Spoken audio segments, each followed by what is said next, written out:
So we have Juliet here today. Thank you very much for giving us a hand, Juliet, and thank you for joining us. Today we're going to talk a little bit about our pelvic stability and our tilting, our pelvic tilt.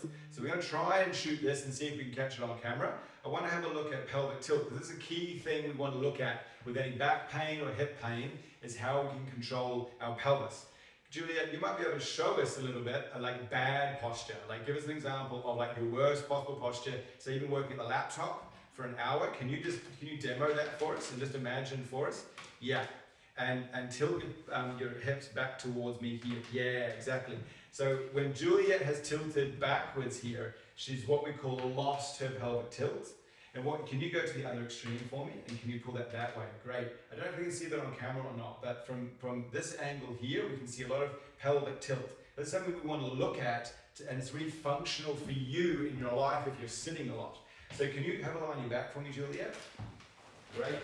And if you can bring your feet to stand for me, a little bit closer to you, and drop your head down.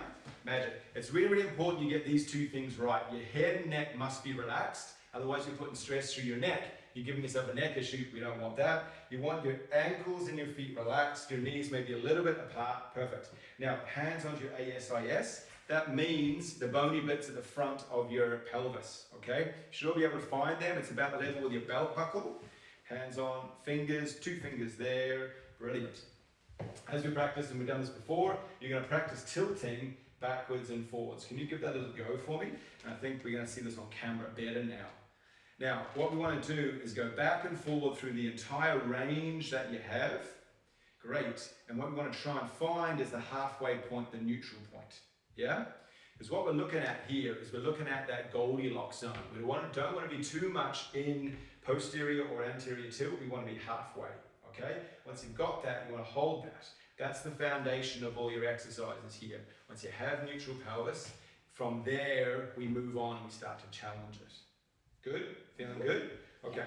So here what we want to do is we want to use one leg as an anchor, as a foundation. So let's actually start with this one here for the camera. You're gonna ground down through that heel, okay?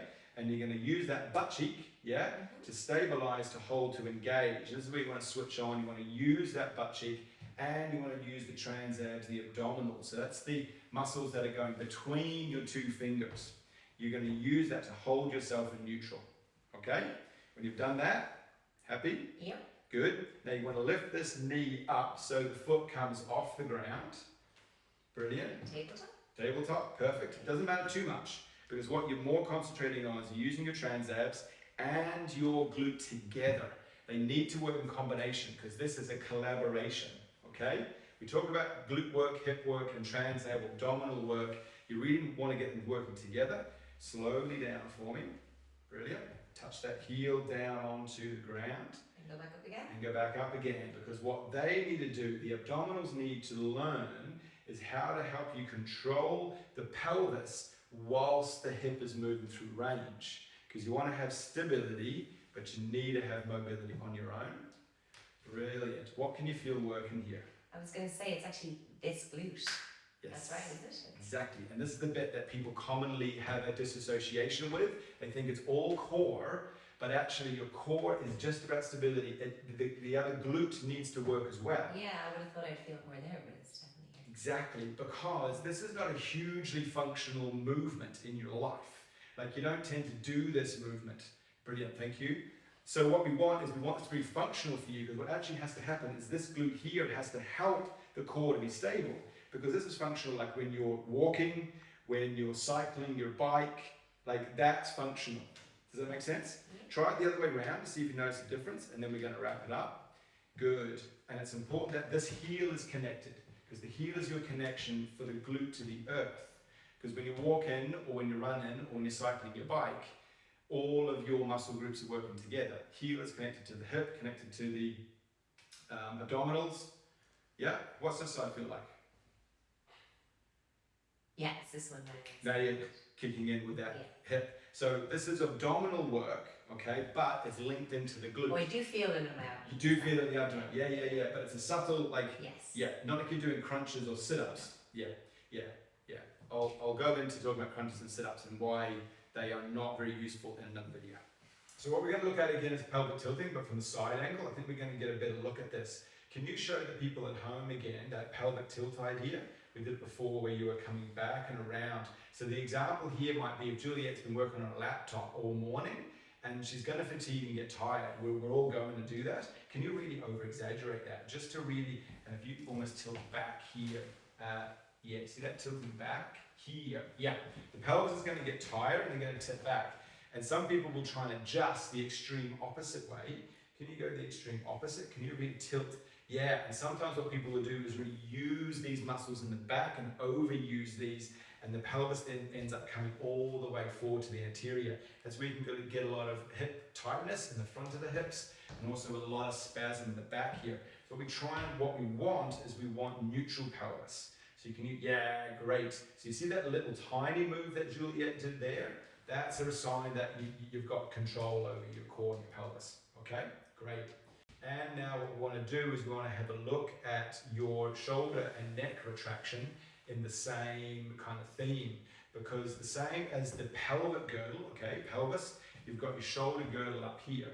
So imagine, I'm keeping that the same, imagine you have now crouched over your laptop again, like you've been working for an hour, let your shoulders come forward and really round forward, yeah. So the spinal movement here, okay, and the shoulders are coming forward. Now if you imagine you're squeezing your shoulder blades together at the back here, and then come back for me through here, good. This is what we call retraction through here. Can you keep your spine here as it is? If you put a hand in and keep that, but just let these shoulders drop forward now. Yeah, so back again, go back and forth again. So this is what we call retraction, protraction. And this is a really, really nice exercise, because if you can strengthen up the muscles in the back here, then you're able to more efficiently hold yourself up whilst you're in a seated position. That's going to feel unnatural, feel weird, but what we want is to build the muscles up through here, because commonly these are really switched off.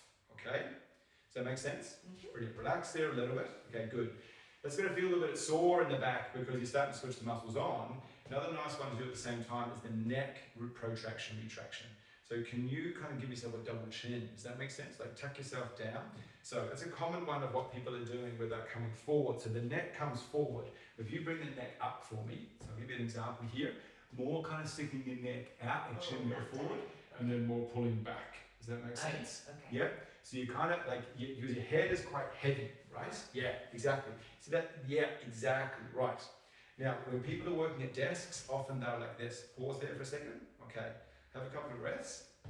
Comfortable or uncomfortable? Uncomfortable. Uncomfortable. Can you breathe? Not really. Not really, no. Now let your head come back and let your, yes, exactly, a little bit further. Bit further, yeah, you're perfect, exactly. So what we're looking for, tiny bit further back, squeeze again through here. Yeah, now, yeah, but not your shoulders. Drop down, squeezing through tickets. Tickets here, good. Yeah, now tuck that chin a tiny bit there. Excellent. What we're looking for ideally is looking for that ear to be in line with the shoulder, to be in line with the hip. And what we're looking for here is for you to be stacked, okay? If you can stack the weight of your head, because the head is quite a heavy part of our body, the brain's full of water, that's naturally going to mean it's quite heavy, okay? If that's sticking forward, you have to use your muscles to hold it over your base of support. So neck protraction, retraction, right, which is a geeky way of saying stick your head out and forward and then pull it back. This kind of comes from the chin tuck, okay? Can you let the posture come forward and pretend it's really bad again? So the chin come forward, the chin, yep, or everything, yep, everything forward, stick your chin out, yeah, exactly, yeah, great. Now, just do the neck retraction. Just concentrate on the neck retraction and see what happens. All the way back, keep coming all the way back, and now let it bring your head back, and let your body follow. Let your body follow. Yeah. Do you notice how your shoulders came back with it? Yeah. Now try it again. So let your head come down all the way. Good. Now let your head lead back all the way, and notice how everything changes. Sometimes even the pelvis will change as well. Yeah. Yeah. Good. Okay. And again, practice. Open the hands up for me. Yep, and let the hands come sideways and long. Good. And what that'll do is that'll open up muscles on the front a little bit, and that will let these muscles on the back engage, and let these deep neck flexors engage as well. Thank you for watching. Thank you for helping.